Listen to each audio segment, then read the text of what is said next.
brought us the light of guidance and salvation.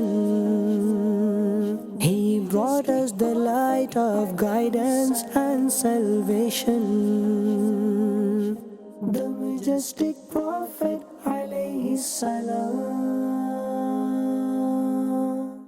Alhamdulillahi Rabbil Alameen wa salatu wa salamu ala Sayyidil Anbiya'i wal Mursaleen amma ba'id fa'a'udhu billahi minash shaytanir rajim bismillahir rahmanir rahim As-salatu was-salamu alayka ya Rasulallah wa ala alika wa ashabika ya Habiballah As-salatu was-salamu alayka ya Nabiyallah wa ala alika wa ashabika ya Nurallah. There are many virtues and blessings of reciting salat and salam and durood upon the Messenger of Allah sallallahu alayhi wa alihi wasallam. And sometimes in the hadith it mentions specific amounts, that if a person recites those specific amounts, then he will get a special reward in accordance to it. So for example, if a person recites salutation once, Allah will shower 10 blessings upon him. If a person recites 10 times, Allah will 100 blessings upon him, remove of 100 of his sins and elevate his rank by 100. A person who recites the root 50 times, the Prophet ﷺ will shake hands with that individual on the Day of Judgment. Now, if a person, he decided to send salutations 100 times every single day, what would happen to this individual? Sending salutations for 100 times a day might only take you maybe 3 to 5 minutes. At the very most, 3 to 5 minutes, not longer. But the reward is this, that Allah will write between his eyes that this person is free from hypocrisy, nifaq, and the fire of hell. Allahu Akbar. A person recites the durood 100 times, Allah will write between his eyes, meaning it will be written on his forehead, that this man is free from hypocrisy. And the angels who are carrying the people and throwing them into the fire of hell, they will be able to read upon this person's face that Allah has granted him salvation from the fire of hell. And not only that, and Allah will keep him with the shuhada, with the martyrs on the Day of Judgment. Allahu Akbar. Such an immense and beautiful reward for that person who spends just a little amount of time every day in remembering the Majestic One sallallahu alaihi wasallam. Allah will free that man from hypocrisy. Allah will free that man from the fire of hell. Allah will write this bashara, will write this glad tidings in between his eyes, and Allah will make him raised with the martyrs on the Day of Judgment. Allah will keep him with the martyrs on the Day of Judgment. This is our Rabb. This is the mercy of our Rabb. That person might do a small action, might do a limited action, but Allah will give him such a great reward. Allah will grant him such a high status to it.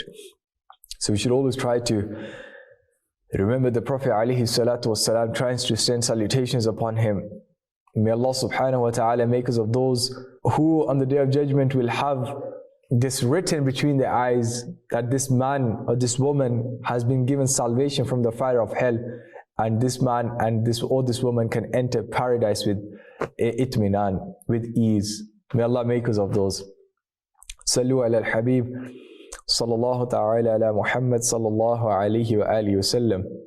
Welcome back to the program, The Majestic Prophet sallallahu alayhi wa sallam, in which we talk about the obligation to love him sallallahu alayhi wa sallam, in which we talk about why loving him sallallahu alayhi wa sallam is important, why we should have an attachment with him, why we should have a connection with him, and around this theme which we are focused upon. Then we also talked about certain things which will make us fall in love with the Messenger sallallahu alayhi wa sallam, such as his miracles, his beauty, his good manners, etc.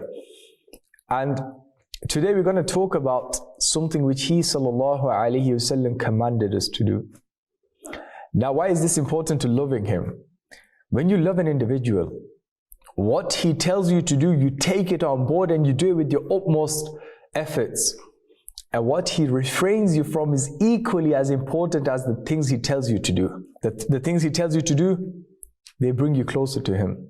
The things he tells you to refrain from distances you from problems, distances you from trials and tribulations, distances you from the world. When you are distanced from the world, then only will you be attached to the Messenger sallallahu alaihi wasallam. And there are many stories and parables and waqi'at we find in the books, but we will focus on one before we get onto the main topic. And that is the story of the leader of hundreds and thousands of Hanafis, none other than Sayyiduna Imam A'zam Abu Hanifa wa rahmatullahi alayhi. Imam A'zam rahmatullahi alayhi would do trade in order to earn a halal livelihood, meaning he was a businessman by trade. Allah and His Prophet encourages business. Try to do business, halal business. That's the condition with it. That any type of livelihood, any type of earnings you want to do, if they are not halal, then cut them out straight away. No two questions about it. No second opinion about it. If it's haram, it's haram. Don't try to find a way to earn it. Don't try to find a way to get close to it, because you will only hurt yourself. If it's halal, if it's mubarak, if it's something which is promoted in the hadith, in the Quran, in fiqh, then do your best efforts to be a good businessman. Do your best efforts to be a good tradesman. He, rahmatullah alayhi, he was famous. He wasn't just a normal businessman. He was just a normal trader. He was a prominent trader. He used to sell clothes. He was a cloth trader. And he would follow the rules of fiqh in relation to trading. He was an Islamic trader and would follow those principles. And even in his trade, even in his business, he would always look out for other people. He would always have best wishes and well wishes for these Muslims. Sayyiduna Hafs bin Abdul Rahman rahmatullah alayhi has stated that I would participate, meaning I would go with Imam Azam to trade, to do business. Whilst sending me goods, he would inform me, oh Hafs, such and such a cloth has some defect. Tell it to the buyer when you sell it. Sayyidina Hafs rahmatullah alayhi once sold the goods but forgot to tell the defect before selling. When Imam Azam rahmatullah alayhi came to know about this, he rahmatullah alayhi gave the amount of all the clothes in charity. Allahu Akbar. Look at the way we train our apprentices. And look how Imam Azam was training his apprentice. His apprentice came, Imam Azam told him a true man's trade, a true man's business, that you don't lie, your word is everything. If you go to that man and you're selling him something, tell him there is a defect in this, tell him that there's something wrong with this. What do? Oh, keep it hidden, don't tell him. If he asks, just blend it. Don't need to mention it. If he asks, then give him an answer. If he doesn't ask, then let it slide. This is what we're teaching our future generation of businessmen. To cheat, to lie, to deceive, to earn haram. When Imam Azam, when he found out that by accident Sayyidina Hafs rahmatullah alayhi forgot to mention the defect which was found in a certain cloth, all the cloths which he took to sell that day, Imam Azam gave them all in charity. He didn't even want a speck of haram in his livelihood. He didn't care if he took a loss, but as long as he never took a loss in the deen. He didn't care that if he never gained anything that day, as long as he gained the pleasure of Allah. He never cared about this dunya. The more these people didn't care about the dunya, the more dunya came to them. The more these people were honest and truthful and good salesmen and businessmen, the more Allah granted them. And the story of those people who earn haram, who do haram, who do haram businesses, their money goes faster than it comes. These guys' money goes slower than it comes. Their money goes faster than it comes. So they're earning more, but they're still in a loss. These Muslim honest businessmen would earn less, but Allah would grant them so much barakah. You know, barakah doesn't necessarily mean that, well, one meaning is that it multiplies. For example, if you have a flock of sheep and Allah grants you so much barakah that from 10 you go to maybe 1,000 within a year. It's possible. If Allah wants it to be possible, it can be possible. The second meaning of barakah is that Allah looks after your worldly affairs within that small amount. Meaning if you are honest, truthful, and you've only earned a certain amount, what you thought might cost you way more to cover, Allah will be able to cover that in that little money that you have. This is barakah. Another way scholars explain barakah, they say that when a dog gives birth, when a female dog gives birth, it gives birth to many puppies at a time. Meaning in one delivery there can be 8, 9 pups. Whereas a sheep at the most will give birth to 2 sheep or 2 goats, or will give birth to 1. The goats and sheep are slaughtered every year in the hundreds and thousands by people. Yet even today we find more sheep in this world, more goats in this world than dogs. Even though dogs are breeding maybe 9, 10 times the rate of sheep. Sheep are getting slaughtered, goats are getting slaughtered every year, thousands, millions even. Yet at the end of the year, at the end of the day, there are still more sheep and goats present upon this earth than dogs. This is barakah. This is how Allah subhanahu wa ta'ala has explained barakah to us through our eyes. We can look around and see this. This is not rocket science. This is normal empirical observation that you see these things in front of you. There are more sheep, there are more goats than dogs. Even though dogs breed at a higher rate, they have more children in one delivery. But because there's no barakah, but there's barakah in this sheep and goat, Allah grants them abundance. So remember this as well, that sometimes you may think that I've got a lot of something, but it won't be enough. And sometimes you've got a little of something, and that will be sufficient for you. Salu ala al-Habib sallallahu ta'ala ala Muhammad sallallahu alayhi wasallam. You know, the importance of earning pure and halal rizq is such that Allah has mentioned in the Quran with clear commandments. Allah says in Surah Al-Ma'idah, Bismillahir Rahmanir Rahim, وَكُلُوا مِمَّا رَزَقَكُمُ اللَّهُ حَلَالًا طَيِّبًا وَاتَّقُوا اللَّهَ الَّذِي أَنْتُمْ بِهِ مُؤْمِنُونَ. Translation from Kanz al-Iman. Eat from the sustenance which Allah has given to you, the lawful and the pure, and fear Allah in whom you believe. And another part of the Quran, Surah Al-Baqarah, Allah says, Bismillahir Rahmanir Rahim, يَا أَيُّهَا النَّاسُ كُلُوا مِمَّا فِي الْأَرْضِ حَلَالًا طَيِّبًا وَلَا تَتَّبِعُوا خُطُوَاتِ الشَّيْطَانِ إِنَّهُ لَكُمْ عَدُوٌّ مُبِينٌ. Translation from Kanz al-Iman. Ya ayyuhan nas, O mankind, eat from what is lawful and pure in the earth, and do not follow the footsteps of the devil. Undoubtedly he is your open enemy. In the Tafsir Siratul Jinan, which is written by none other than the great Mufti of Islam, Mufti Qasim Hafizahullah, he says that pure things means, pure and halal things mean goat, vegetables, lentils, meaning all the things which are halal to eat, and which is obtained from lawful means. You cannot obtain something through theft or bribery or robbery or oppression and consider it halal for you. No, it's not. This is haram.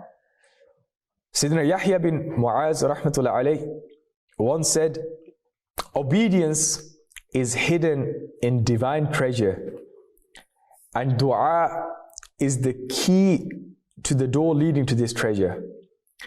Halal food is the teeth of this key. If a person has key but the teeth are crooked, the teeth are not how they're supposed to be, the door will not open. How will one able to access the treasure which is hidden inside it? The way to do this is to have halal rizq, is to protect the morsel of food which you are putting in your mouth.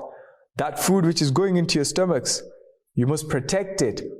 You must know that what I am feeding myself is halal and tayyib, and I refrain from haram. Allah stated in the Quran, translation from Kanz al-Iman, eat and drink with pleasure, the reward of what you sent ahead in the past days. And whoever does not refrain from consuming haram will eat hot and bitter tuhur, fruit, after remaining hungry for a very long time. Allahu Akbar. You know those people who fill their stomachs up with haram, and I think it doesn't have any effect on them. It has an effect. We'll talk about the effects it has on that person individually, upon his children, upon his lineage, progeny, his generations to come. But in the hereafter, that man who has ate haram, he will be kept hungry for many days. And after many days, he will say, he will call out, Ya Allah, grant me food, Ya Allah, grant me food, I'm hungry, I'm starving. He will cry out. First the angels will ignore him for a very long time. And then when Allah will look at them and Allah will give them food, that food will be hot and bitter and it will burn. They will ask for water, the water will be so hot that they will bring the pots close to their face and their face will melt into that pot. It's for the people who eat haram. The Prophet ﷺ has mentioned in many hadith in relation to the fulfillment of halal, eating halal, earning halal, preaching halal. The Prophet ﷺ says, whoever eats halal for 40 days, Allah will brighten, munawwar his heart and will make the springs of wisdom flow out of his tongue. Meaning he will speak words of wisdom and Allah will guide him in the world and the hereafter. Allahu Akbar. This is the effect of eating halal for 40 days. For 40 days you look at your diet. For 40 days you look at your earnings. For 40 days you look at your business. And you make sure that every single piece of food which is entering my body and the body of my children is halal. Allah will brighten your hearts. Allah will brighten your hearts and He will spring out wisdom from that individual. That when that individual speaks, there will be signs and words of wisdom emanating from his mouth. And Allah will guide him in the hereafter. And not only in the hereafter, but in this world as well. So sometimes a person might ask that I'm doing so many things, but I don't feel the spirituality. I don't feel it inside me. Maybe it's now time for you to check, is your earnings halal? Or are you cheating? Are you cutting corners? Are you lying to certain authorities to get extra money? If that's the case, then you know the reason yourself that why you're not feeling it.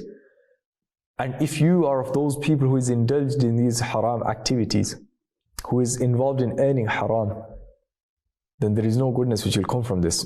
The Prophet says, whoever earned lawful wealth and then ate it himself, or wore the clothes attained from that earning, and fed other creatures besides himself, such as his family and other people, and made them wear clothes, then his deed of his is a blessing and purity for him. Sayyidina Sa'ad radiyallahu anhu, he came to the Messenger of Allah sallallahu alayhi wasallam, and he very humbly, in a very humble manner said, Ya Rasulullah sallallahu alayhi wasallam, Udu'u ila Allah, pray to Allah that Allah answers my prayers. The Prophet alayhi salatu wasalam said that, Ya Sa'ad, atib mat'amaka, takun mustajab ad-da'wat.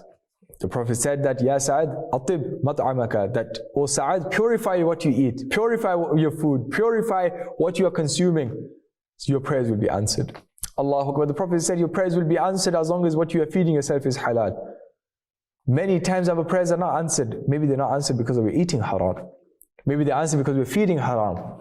Maybe they're not answered because we're wearing haram. Maybe they're not answered because we're living in haram. All of these factors play a part in your acceptance of dua. Look, the first thing the Prophet mentioned, Ya Sa'ad, atib mat'amaka, that, O Sa'ad, purify your food. Takun, that when you purify your food, you will become mustajabu da'wat.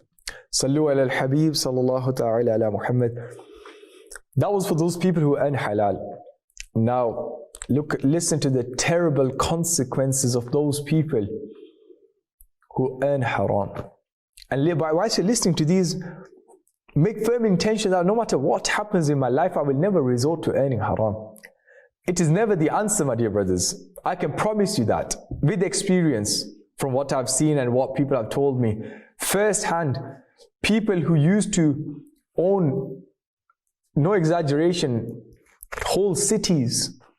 People who used to have empires because of the haram, the aspect of haram which was involved. Today, they don't even have anything to stand on. And this is not talking over a space of hundreds and thousands of years. We're talking these small gaps of 10, 15 years, 5 years, 3 years, that a person, he's lost everything. Why? Because maybe he wasn't cautious about the risk that he was earning. The Prophet ﷺ says, I swear by the one under whose power the life of Muhammad sallallahu alaihi wasallam is. A man puts a morsel of haram into his stomach. So his 40 days deeds are not accepted. And fire is better for that person who has consumed haram and riba to nourish his flesh. Astaghfirullah. The Prophet said that whoever puts a haram morsel, a little piece of haram in his mouth and it goes into his stomach, so for 40 days his actions are rejected. His actions they're not accepted. And fire, if he was to eat fire, puts fire in his stomach, that would have been better for him than to eat that haram and to take a riba interest to nourish his flesh, to look after himself. It is mentioned in the hadith of the Prophet ﷺ that when the dead person is placed on the bier and raised, his soul, meaning when he's upon the deathbed, he has passed away, he's on the bed, they're carrying him, his soul anxiously sits on that and cries out, "O my relatives, ensure that the world does not play with you like it has played with me. I accumulated halal and non-halal mal," meaning I never had any difference between halal and non-haram. And then I left that mal, I left that property, I left that earning wealth for others. Its benefit is for them and its harm is for me. Therefore I learn a lesson from what I have faced. Allahu Akbar, that a person, he earned halal, he earned haram, he mixed them together. Then he passed away. The people after him came, they didn't know that it was mixed. So they just considered it to be halal and they kept using it. And they are forgiven for that if they never knew. And this man is saying that they benefited from it. They used it. They applied with it whatever they wanted to do. And I was held accountable for it on the day of judgment. So don't make the same mistake I made. The person who purchases a cloth with 10 dirhams, and if 1 dirham out of the 10 is haram, his salah will not be accepted until any portion of that cloth remains in his use. Allahu Akbar. If your wardrobe is filled with clothes made of haram, if the clothes you're wearing, if the clothes you put on the bodies of your children and family are that which has come from haram, Allahu Akbar. It's a hadith of Kanz al-Ummal. His salah will not be accepted until any portion of that cloth remains in his use. So this is to show and stress upon the extensiveness and how grave of a matter it is. That don't just think because you bought like a few haram things with haram, if you bought a few things with haram money, it's fine, don't worry about it. Worry about it. An angel of Allah Azza wa Jal every day and night proclaims on the roof of Baytul Muqaddas, Masjid al-Aqsa in Palestine, whoever consumes haram, Allah will neither accept any of his fard, nor will Allah accept any of his nawafil. Allahu Akbar. Meaning, if you have consumed haram, whoever consumes haram, they continue to consume haram, none of their obligatory or voluntary prayers are accepted in the court of Allah. Allahu Akbar. These are such heart-striking narrations that, is it really worth for me to earn that extra bit of money in the haram manner? And what am I risking? I'm risking none of my prayers to ever be accepted. I'm risking none of my faraid and voluntary prayers to ever be accepted. I'm expecting the curse of Allah to be upon me. Are all of these things worth you making that little bit of extra money for? Is it worth you to make that money and risk your hereafter? Of course it's not worth it. And we should refrain from it. Refrain from it. The more you refrain from it, the more of a firm intention you make, I'm not going to do it, the more Allah will open the doors. You think Allah doesn't know that you're earning from this haram money? Absolutely Allah knows, and He's testing you. If you put your tawakkul and trust in Allah, and you say, Ya Allah, I know I am being tested. I know that this path is not right for me. I am going to leave it for your sake, Ya Allah. You're the one who is Ar-Razzaq. You are the provider. I am going to leave this haram for your sake, Ya Allah. Provide me with something better. And wallahi, swear an oath by Allah that Allah will grant you something in exchange of you leaving that haram. Allah will grant you something, maybe better, maybe much better, maybe 100, 10,000, maybe so many times more that you might not even imagine. But what's the condition? Putting the trust in Allah, leaving something haram for the sake of Allah. This is what the Prophet preached. Even in the life of the Prophet ﷺ, the Prophet was a businessman. The Prophet had businesses, he traded, he went to different countries, he took business trips, but he was honest. He never lied. He helped people. He gave what was good value. He never cheated. He never lied. He set an example that you can be an honest person and trade. You can be an honest person and do business. You can be a leader, an imam. You can be all of these things, and yet you don't have to implement your authority to have good sales. Be a good businessman and Allah will grant you. Allah will bless you. Allah has put more barakah in business as well. I would always recommend, not everyone can be a businessman, not everyone can be of that stature, but the people who have the opportunity and they have options to try out halal businesses, I would recommend to do this. It's encouraged in the hadith to do business. Our beloved teacher, a very close teacher to my heart also, they used to say that if you work, you will feed your family. If you do business, you will feed your generations. And there's a hadith that there will soon come a time when it will be impossible to do the work of deen without money. So we need rich, prominent Muslim figures who support Dawat Islami because of the work it's doing. Working in over 190 countries. Recently, I was speaking to a brother from South Africa. He goes, Dawat Islami has only been in South Africa for a very short period of time in comparison to other countries or other things. Yet in a small, shorter time, 15,000 people have accepted Islam for what he knows and what he has seen. And that's just one region, one country of the world. And if Allah has given you wealth, if Allah has given you money, if Allah has blessed you, why don't you give in the path of Allah? And by giving in the path of Allah, Allah will increase in your rizq. May Allah subhanahu wa ta'ala grant us barakah in our rizq. May Allah subhanahu wa ta'ala protect us from earning haram and give us the ability to earn halal. Ameen bijahi nabi al-ameen wa sallallahu alayhi wa sallam. Sallu ala al-habib sallallahu ta'ala ala Muhammad sallallahu alayhi wa alihi wa sallam. He brought us the light of guidance and salvation. He brought us the light of guidance and salvation. The Majestic Prophet ﷺ.